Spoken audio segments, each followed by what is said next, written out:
The warden stood frozen, staring at the massive inmate unconscious on the concrete ground of the prison yard. The man was at least 6'4", 250 pounds of solid muscle, and he was sprawled out like he'd been hit by a truck. "What the hell happened here?"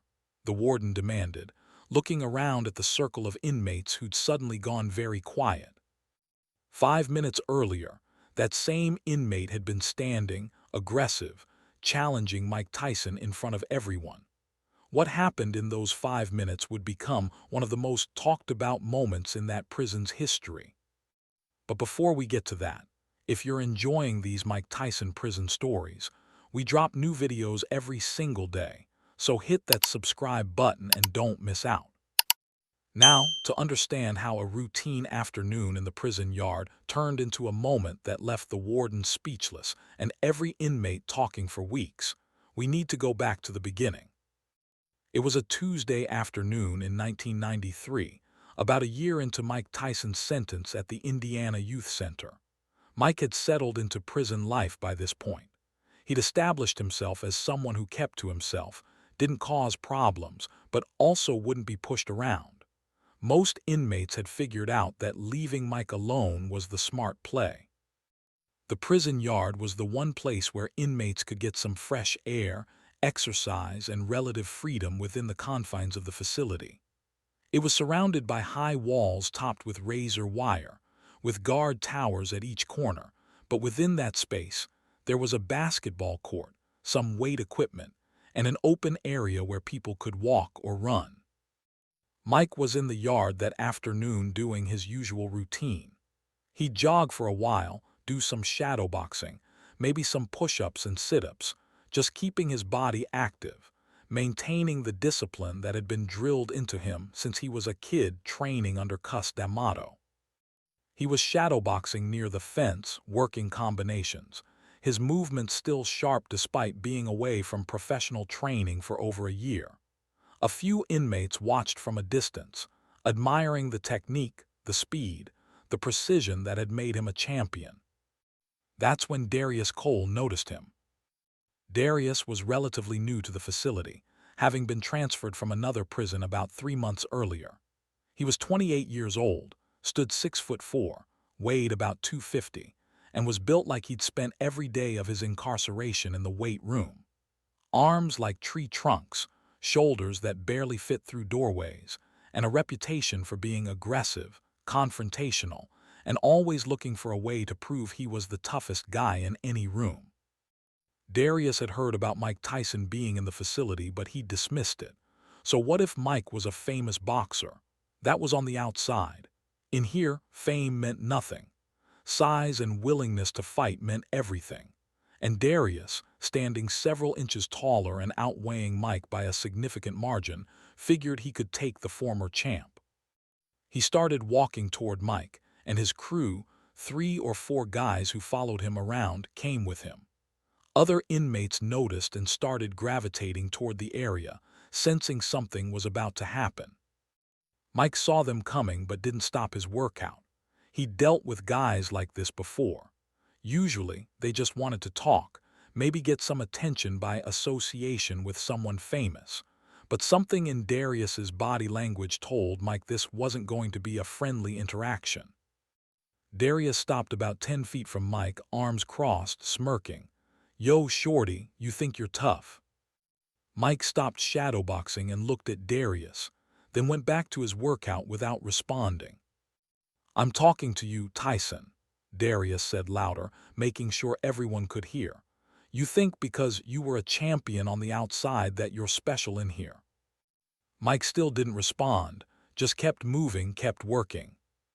More inmates were gathering now, forming a loose circle, that prison instinct kicking in when they sensed drama or violence. Guards in the towers noticed the crowd forming but didn't intervene yet, just watched to see if it would escalate to something requiring action. Darius stepped closer. "What's wrong, scared? You know I'm bigger than you. You know I'd destroy you in a fair fight." Mike finally stopped and turned to face Darius fully. "I don't want any trouble, man. I'm just trying to do my time and get out. You should do the same." Darius laughed, looking around at the growing crowd. You hear this? The big bad Mike Tyson don't want trouble. What happened, champ? You get soft in here. Or you just scared because you know if you fight me and lose, they'll add more time to your sentence. Mike's jaw tightened slightly, but he kept his voice calm. I'm not scared of you. I'm just smart enough to know that fighting you doesn't help either of us. Walk away. Walk away. Darius took another step closer, now only about 5 feet from Mike. Nah, I don't think so. See, everyone in this yard thinks you're some kind of legend. I think you're overrated, and I'm about to prove it. Mike took a slow breath, that familiar feeling rising in him. The one he'd spent years learning to control, the one that cuss had taught him to channel only when absolutely necessary. You really want to do this?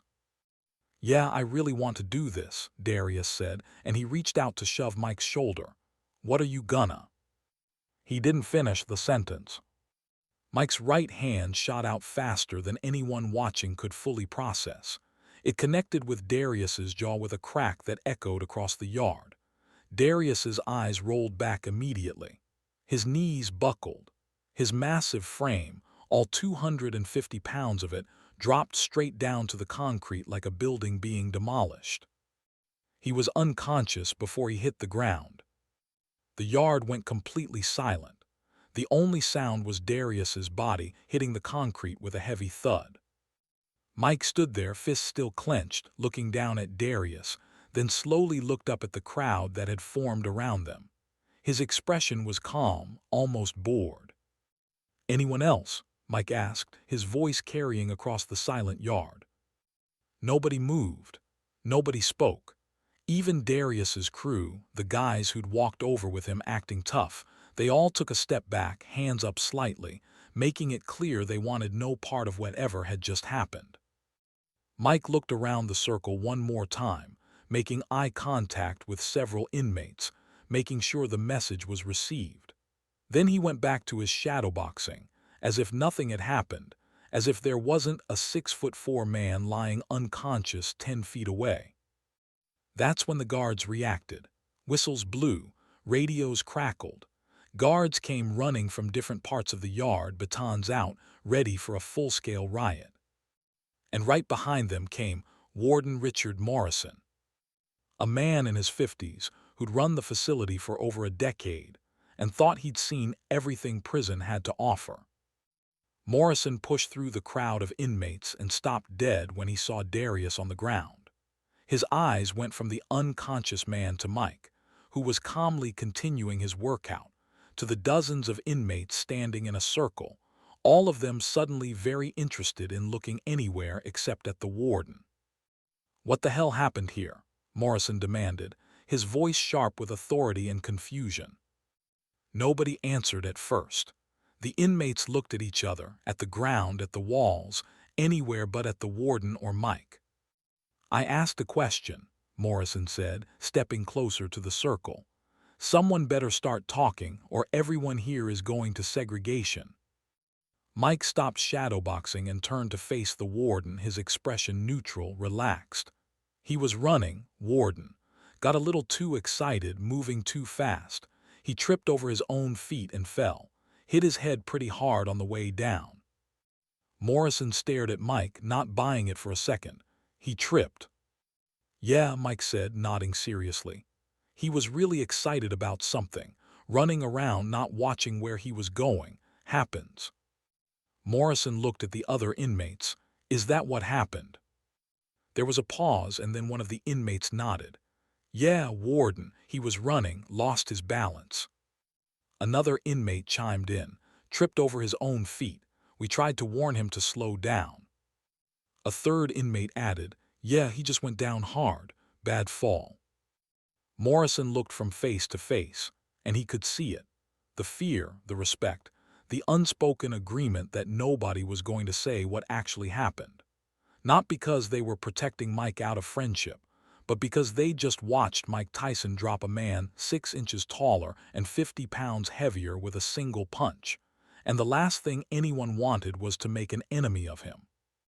All of you are telling me, Morrison said slowly, that Darius Cole, one of the most aggressive inmates in this facility, was running around like a kid on a playground and tripped. Multiple heads nodded. "Yes, Warden." Morrison looked back at Mike, who just shrugged slightly as if to say, "What can I tell you? That's what happened." The warden knew he was being played. He knew exactly what had happened, but without a single witness willing to say it, without video evidence. The cameras didn't cover this particular corner of the yard, and with Darius unconscious and unable to give his version, there was nothing Morrison could do.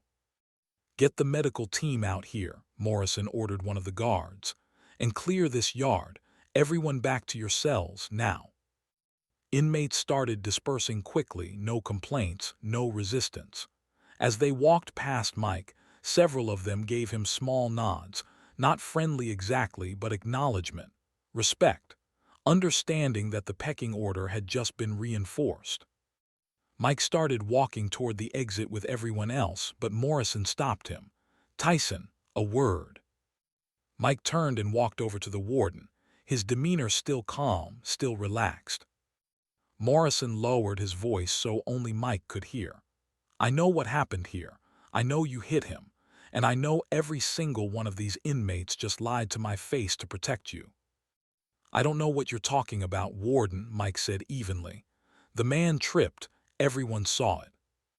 Morrison stared at him for a long moment, then shook his head slightly.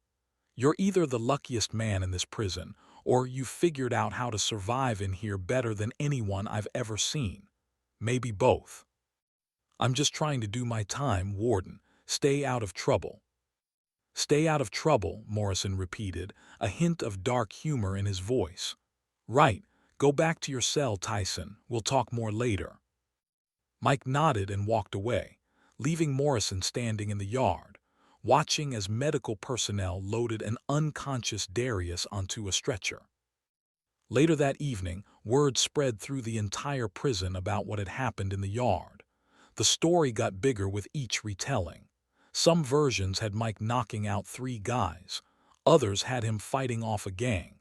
But the people who were actually there, they knew the truth. Darius woke up in the infirmary several hours later with a fractured jaw, a concussion, and no memory of the actual punch. He tried to tell the medical staff and guards that Mike Tyson had sucker punched him, but with dozens of witnesses saying he'd tripped and no evidence to support his claim, nobody believed him. When Darius was released back to general population a week later, he avoided Mike completely, wouldn't even make eye contact. The aggressive, confrontational guy who challenged the famous boxer had learned a lesson that no amount of size or muscle could overcome proper technique, speed, and the cold precision of someone who'd spent their entire life learning how to hurt people efficiently. Mike, for his part, went back to his routine, shadowboxing in the yard, reading in his cell, doing his time. But after that day, nobody challenged him again. Nobody questioned his reputation. Nobody made the mistake of thinking that because Mike was shorter or because he was famous that he was somehow less dangerous than anyone else in that facility. The warden never officially acknowledged what had happened, but he also never forgot it.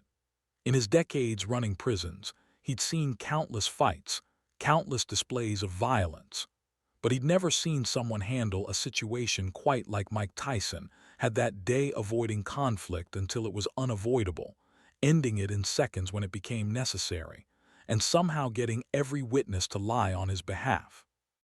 That's the story of the day Mike Tyson was challenged to a fight in the prison yard, and what the warden found when he arrived 5 minutes later.